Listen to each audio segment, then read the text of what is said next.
জয় যিশু। হিতোপদেশ থেকে আমরা ঈশ্বরের জ্ঞান প্রজ্ঞা লাভ করতে পারি।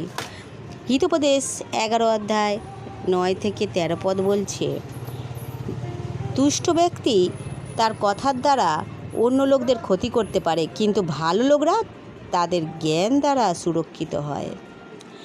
ধার্মিকদের সাফল্যে সমগ্র নগর আনন্দ মেতে ওঠে, কিন্তু পাপীদের মৃত্যুতেও মানুষ উল্লাসিত হয়। ভালো লোকদের আশীর্বাদে একটি শহর মহান হয়ে ওঠে, কিন্তু দুষ্ট লোকদের কথা একটি শহরকে ধ্বংস করতে পারে। সুবিবেচনাহীন লোকরা তাদের প্রতিবেশীদের সম্বন্ধে বিরাগ দেখায়। কখন নীরব থাকা উচিত বিচক্ষণ ব্যক্তি তা জানে। যে ব্যক্তি অন্য লোকের কথা, গোপন কথাগুলো ফাঁস করে দেয় তাকে বিশ্বাস করা যায় না। যে ব্যক্তি গুজব ছড়ায় তাকে বিশ্বাস করা যায়। জয় যিশু।